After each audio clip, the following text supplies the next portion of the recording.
자, 오늘 정당화의 함정이란 제목으로 말씀 증거합니다.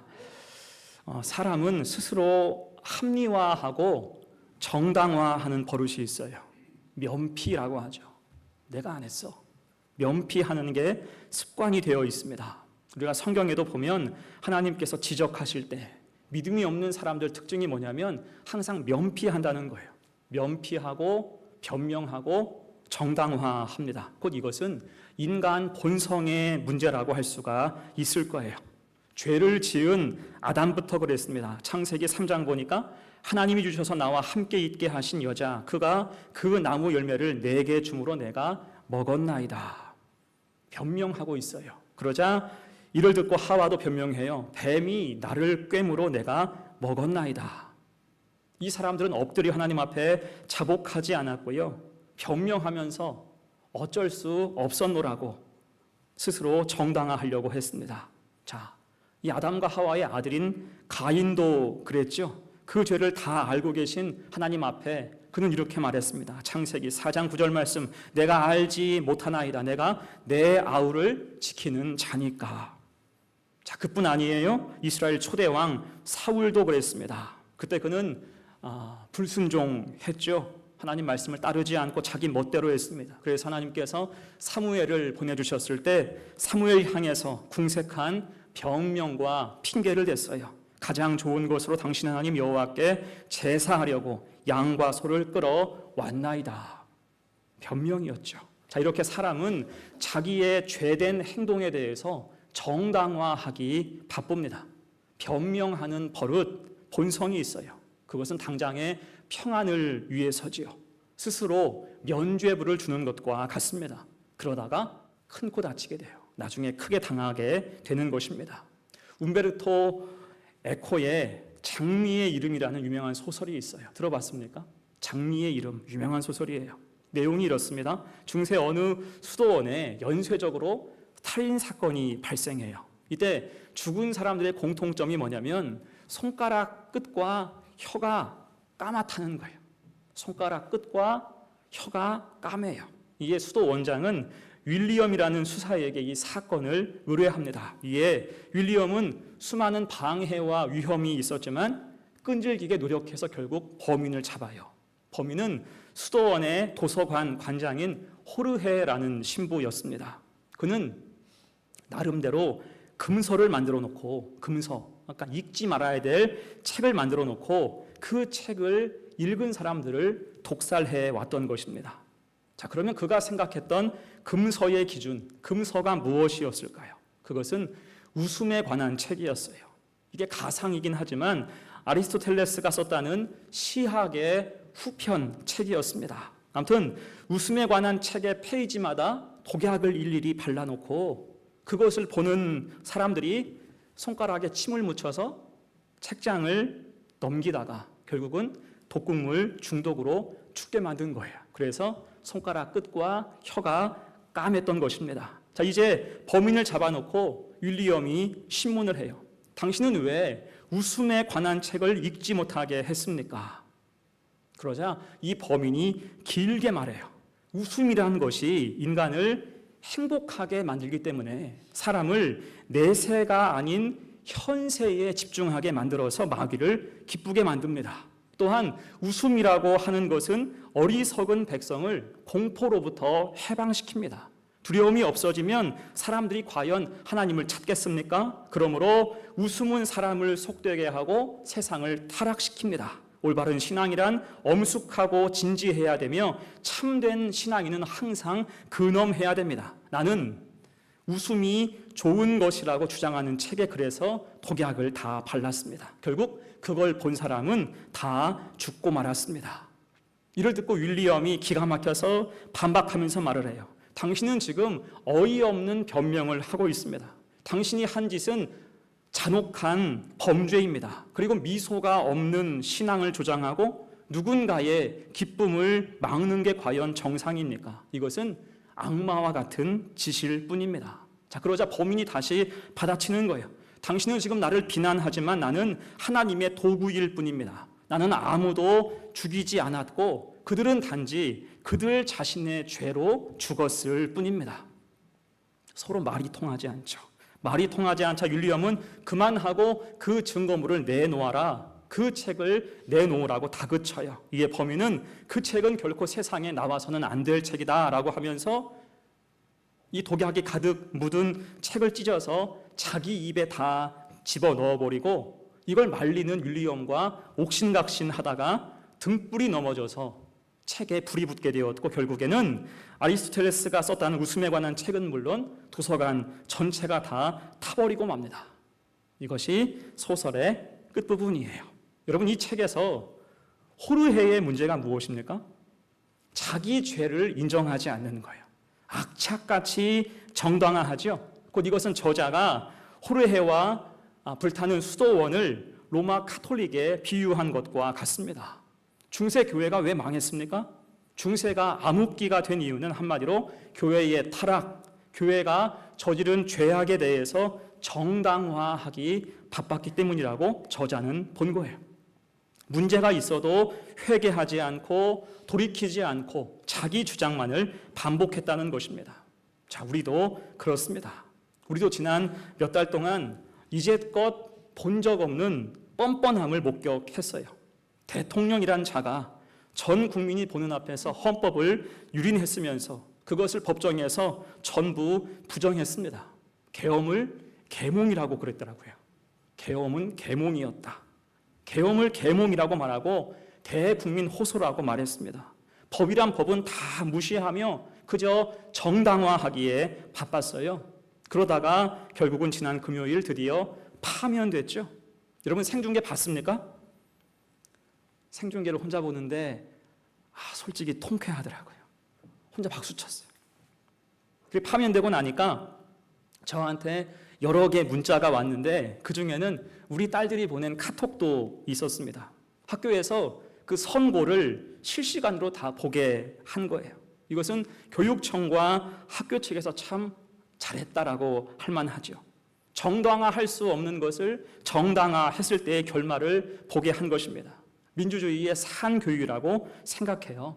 자, 오늘 본문도 그렇습니다. 오늘 말씀은 자기의 죄와 악함을 정당화하는 자들에 대한 경고의 말씀이에요. 18절 봅니다. 화 있을진저 여호와의 날을 사모하는 자여, 너희가 어찌하여 여호와의 날을 사모하느냐? 그 날은 어둠이요 빛이 아니라. 아멘. 이 말씀에서 중요한 단어가 나오죠. 여호와의 날. 여러분, 여호와의 날이 무엇입니까? 여호와의 날은 심판의 날이에요. 한마디로 말하면 심판의 날. 그리고 이 날은 양날의 칼과 같지요. 심판의 날인 동시에 구원의 날일 수도 있는 것입니다.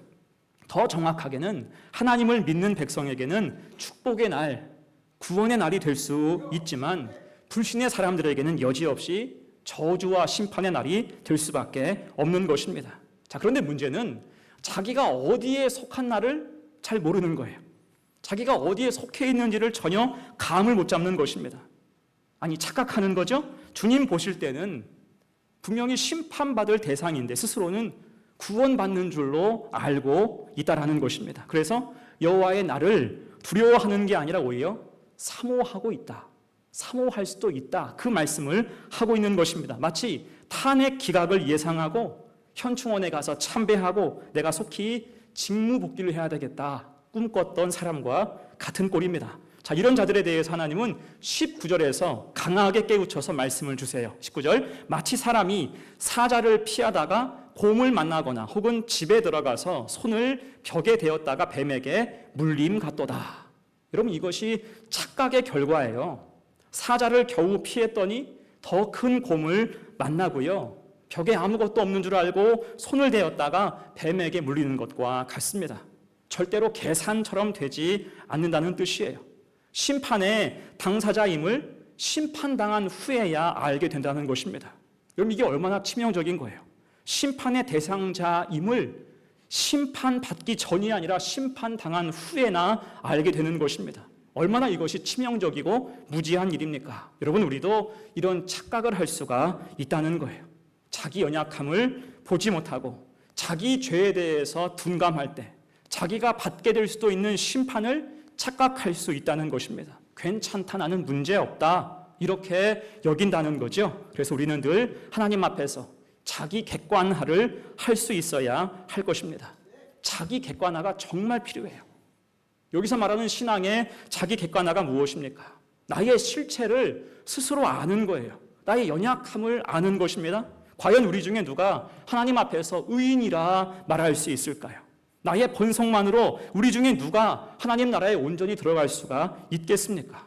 그럴 수 없음을 우리가 알고 고백해야 할 줄로 믿습니다. 그래서 자기 객관화, 자기 연약함을 고백하고 오직 하나님의 은혜를 사모해야 한다는 것입니다.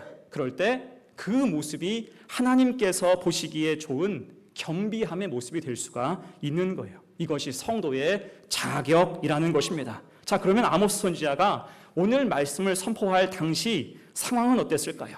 오늘 본문의 배경은 북이스라엘 여로보암 2세 때의 일입니다. 이 당시에 그 나라는 솔로몬 시대와 비견할 만큼 풍성하고 영토를 크게 확장하면서 큰 부를 누리게 됐습니다. 그런데요, 놀랍게도 오늘 본문을 기준으로 약 30년, 40년 뒤에 북이스라엘은 아수르에 의해서 철저하게 멸망당해요. 지금 제2의 전성기를 누리고 있다, 자랑할 만한데 갑자기 폭망해버리는 거예요.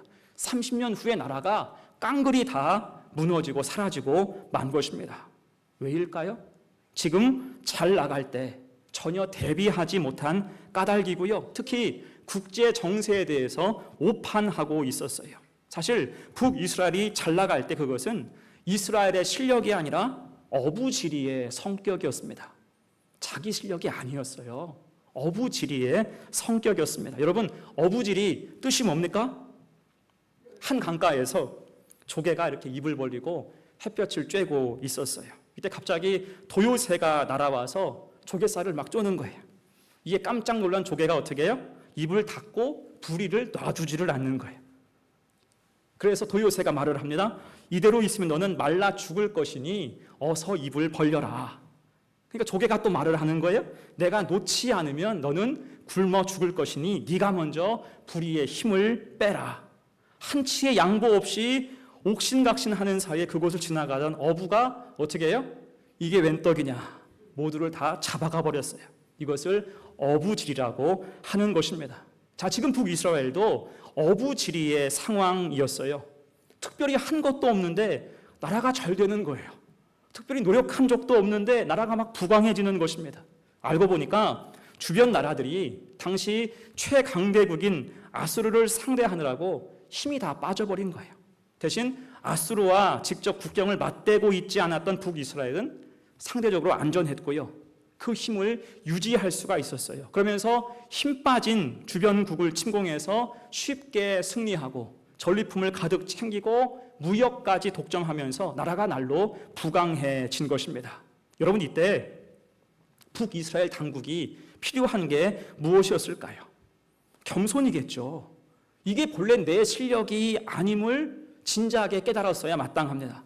또한 믿음입니다. 하나님의 도우심을 인정하고 감사해야 당연했어요. 자, 그런데 재밌는 게 뭐냐면 여로보암 2세 시절 그 부강함과 땅의 크기가 솔로몬 시대만큼과 비견된다라고 했는데, 그러면 그 시대에 대한 성경의 기록은 얼마나 될까요? 성경의 기록 역시 솔로몬의 기록과 비견될 만큼 길까요? 아니에요. 놀랍게도 여로보암 2세에 대한 기록은 단 7줄입니다. 7줄이에요. 열왕기하 14장의 7줄이 전부입니다. 곧 그들은 믿음이 없었어요.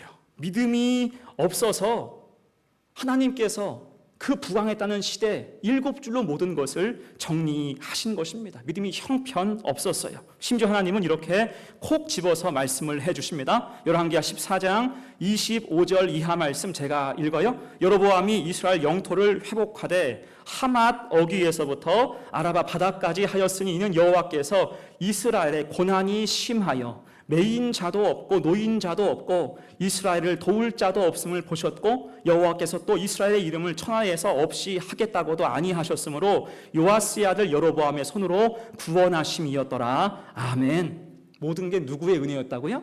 하나님의 은혜였다는 거예요. 그 땅에 고난이 심하여서 불쌍해서 긍휼하심으로 친히 도와줬다라는 기록이에요. 하지만 그들은 이 사실을 알아요, 몰라요? 모르는 거예요. 곧 그들은 겸손도 없고 믿음도 없었습니다. 만약 그들이 겸손해서 이 큰 일 앞에서 하나님께 감사하고 믿음 가지고 엎드렸다면 이 나라의 훗날의 상황은 전혀 달라졌을 것입니다.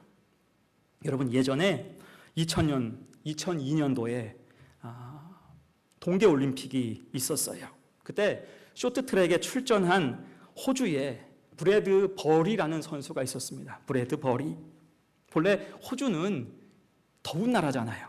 본래 더운 나라이고 계절이 정반대예요. 그래서 동계올림픽에서 금메달을 딴 적이 한 번도 없는 나라였습니다. 또한 이 선수 역시 실력이 그리 출중하지 않은, 참가를 목적하는 그러한 선수였어요. 자, 그런데 올림픽에서 희한한 일이 벌어집니다. 그가 출전한 준결승에서 꼴찌로 들어왔어요. 근데 앞에 두 선수가 결승선 앞에서 옥신각신하더니 둘이 다 넘어지면서 조 2위로 준결승에 올라간 거예요. 굉장히 럭키한 일이죠. 한 번도 이런 적이 없는데 준결승에 올라갔어요. 또 준결승에 올라가 보니까 거기에는 우리나라의 김동성이 있고요. 미국의 오노, 유명하지요. 걸출한 스타들과 함께 이제 어울려서 준결승을 치르는 것입니다. 출발을 했는데 역시나 꼴찌로 가요. 여기서도 결승선을 앞에 두고 두 명이 막 엉켜서 넘어지는 거예요. 다시 어부지리로 2등으로 들어왔어요.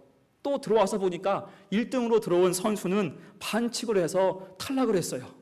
그러니까 얼결에 조 1등으로 이제 결승에 올라갔습니다. 이제 시합을 해요. 결승에 올라온 선수는 모두 5명입니다. 거기에는 우리나라 안현수 선수도 있었어요. 경기가 시작되었고 처음부터 이 호주 선수는 저 멀리 압도적인 꼴찌를 합니다. 그러니까 기량 자체가 상대가 안 되는 거예요. 근데 놀랍게도 또 결승선 앞에서 치열하게 부딪히던 4명 선수가 다 넘어져요. 4명이 그냥 앞에서 다 쓰러져 넘어져요. 그리고 저 뒤에서 멀찌감치 뒤에서 허리 펴고 들어오던 브래드 버리 선수가 산책하듯 들어와서 1등을 합니다. 금메달이에요. 이렇게 쉬운 것을. 호주 최초의 동계올림픽 금메달을 이 선수가 따게 됐습니다. 자, 이후로 인터뷰가 쇄도했죠. 자, 이때 이 사람이 자기가 세계 챔피언 된 것을 으스대고 자랑했을까요? 아니에요. 굉장히 당황스러워합니다. 당황스러워해요. 금메달 목에 걸어준 장면도 보면, 시상한 장면 보면 굉장히 좀 뭐랄까요? 이게 부끄러워해요. 올라가면서도. 대신 이런 말을 합니다. 이번 대회는 내가 이긴 게 아니라 10년 넘게 묵묵히 최선 다한 나에게 주신 선물과 같습니다. 겸손했던 거예요. 우쭐대지 않았어요. 그럴 때 그는 큰 인기를 누리게 되었고요. 호주 정부가 얼마나 기뻤든지 그에게 훈장을 주었고 기념 우표까지 제작해 줬습니다. 그의 이름을 딴 빙상장까지 건립해 줬어요. 여러분, 이것이 겸손한 자가 받는 축복임을 믿습니다. 더 많은 것을 얻는 거예요. 잠언 22장에서 이런 말씀이 있어요. 겸손과 여호와를 경외함의 보상은 재물과 영생과 생명이니라. 아멘. 재물과 영광과 생명이니라. 겸손한 자에게 하나님이 반드시 복을 주신다 약속하고 있습니다. 그래서 북이스라엘도 이랬어야 돼요. 하나님 앞에서 겸손했어야 했습니다. 하지만 이 사람들은 하나님께서 은혜로 주신 부강함, 어부지리로 받은 축복을 오로지 자기 몫으로 돌리는 거예요. 우리가 잘해서, 내가 잘해서 스스로 퍽 강한 줄로 착각을 했고 으스대면서 이 정도면 우리가 아수르도 상대할 수 있지 않을까 싶었습니다. 그렇게 교만은 깊어졌고 영적인 상태는 엉망이 되었겠지요. 특히 하나님과 우상을 겸하여 섬기는 게 보통이 됐습니다. 이에 대해서 하나님이 단호하게 말씀하시는 거예요. 21절로 22절 말씀. 내가 너희 절기들을 미워하여 멸시하며 너희 성회들을 기뻐하지 아니하나니 너희가 내게 번제나 소제를 드릴지라도 내가 받지 아니할 것이요 너희의 살진 희생의 화목제도 내가 돌아보지 아니하리라. 아멘. 쉽게 말하면 너희 그러다가 망한다는 거예요. 곧 지금 너희가 드리고 있는 예배는 다 가짜다 라고 말씀하시는 것과 같습니다. 그럴 때 예배가 가짜인데 그 땅에 무슨 선한 일이 있었을까요? 하나님은 분명히 은혜를 가득 부어주시는데 오히려 사회는 타락하는 거예요. 사람은 갈수록 메말라가는 것입니다. 정의와 공의가 없이 그저 정의와 공의는 공허한 메아리에 불과했습니다. 한쪽에서는 부와 사치와 영광을 누렸지만 한쪽에서는 한없이 빈곤한 거예요. 또한 죄인은 득세하고 의로운 자는 핍박을 받는 일이 다반사였습니다. 그 상황을 저 위에 12절은 정확하게 설명하고 있어요. 같이 읽어요. 시작. 너희의 허물이 많고 죄악의 무거움을 내가 아노라. 너희는 의인을 학대하며 뇌물을 받고 성문에서 가난한 자를 억울하게 하는 자로다. 아멘. 이게 지금 너희의 문제라는 것입니다. 그래서 하나님께서 당부하신 말씀이 23절, 24절 같이 읽어요. 시작. 내 노래소리를 내 앞에서 그칠지어다. 내 비파 소리도 내가 듣지 아니하리라. 오직 정의를 물같이 공의를 마르지 않는 강같이 흐르게 할지어다. 아멘. 하나님이 강조하시는 거예요. 너희 그러지 말고 믿음과 겸손을 가지라. 믿음과 겸손을 강조하고 있습니다. 허투루 하는 예배는 하나님 받지 않으시고요. 그런 찬송은 그저 소음일 뿐이라는 것입니다. 대신 진실한 믿음으로 하나님 앞에서 겸손하며 사람들에게는 정의와 공의를 흐르게 하라 당부하고 있는 거예요. 여러분, 이 말씀에서 정의를 물같이 뜻이 무엇입니까?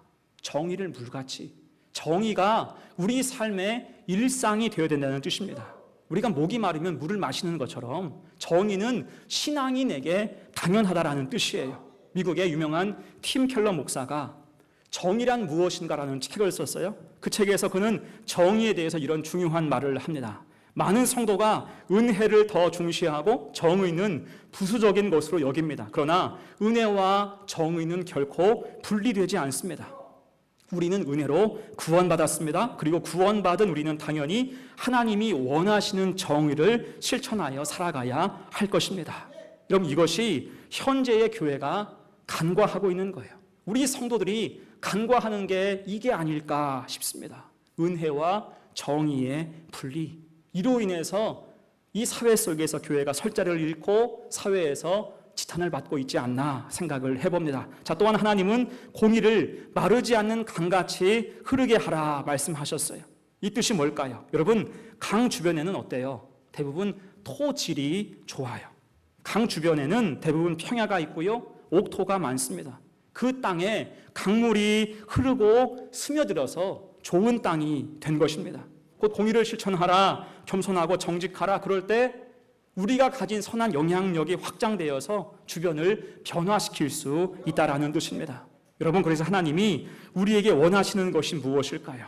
우선 진실하고 겸손한 믿음입니다. 여러분, 성도는 언제나 진실하고 겸손한 믿음을 가진 자여야 한다라는 거예요. 그리고 거기에서 흐르는 하나님 마음이 있어야 된다. 그것이 정의와 공의입니다. 이때 중요한 것, 진실하고 겸손한 믿음을 위한 필수 과정, 필수 과제는 바로 회개라는 거예요. 진실하고 겸손한 신앙을 원하는데 그 속에 회개가 빠져 있다. 이것은 가짜일 가능성이 크다라는 거예요. 그래서 하나님이 지적하시고 말씀으로 깨우치시고 양심으로 찔리게 하신다면 정당화해서 변명하고 면피하는 게 아니라 진실한 회개와 겸손한 고백으로 주님 앞에 바로 서야 한다는 것입니다. 그럴 때 진실한 주의 마음이 우리 속에 가득해져서 우리에게서 정의와 공의가 흘러갈 수 있다라는 거예요. 그 위에 부으시는 하나님의 은혜와 도우시는 끊어짐이 없을 것이다. 성경은 강조하고 있습니다. 이런 은혜의 강물이 흐르는 삶을 사는 우리 신앙 가운데 그리스도의 아름다움이 펼쳐지는 복된 성도 되시기를 간절히 축원합니다. 이제 말씀을 정리하고 마무리하면서 오늘 하나님께서 경고하셨던 북이스라엘 이제 어떻게 됐을까요? 27절 말씀 같이 읽어요. 시작. 내가 너희를 다메섹 밖으로 사로잡혀 가게 하리라. 그의 이름이 만군의 하나님이라 불리우는 여호와께서 말씀하셨느니라. 아멘. 정말 정확한 경고예요. 너희를 다메섹 밖으로 사로잡혀 가게 하리라. 곧 하나님의 지적과 경고에 대해서 회개가 아니라 정당화하고 변명할 때 심판이 임한다라는 것입니다. 그리고 놀랍게도 얼마 후에 실제 북이스라엘 향한 심판은 급속도로 진행이 되었어요. 40년 만에 폭망 그 자체로 망하게 됐습니다. 여러분, 그래서 우리가 오늘 말씀 통해서 기억할 게 무엇입니까? 우리는 결코 정당화의 함정에 빠지지 말아야 할 것입니다. 정당화의 함정, 변명하지 말라는 거예요. 핑계 대지 말고 주님 앞에 엎드려야 마땅하다는 것입니다. 하나님께서 불꽃 같은 눈으로 다 보고 계시는데 우리가 정당화한다고 한들 감출 수가 있을까요? 감찰하신 하나님 앞에서 감출 것이 없는 거예요. 이에 우리는 대통령의 파면과 오늘 북이스라엘의 멸망으로부터 교훈을 얻을 수 있어야 됩니다. 정당화는 결코 정상화의 길은 아니라는 거예요.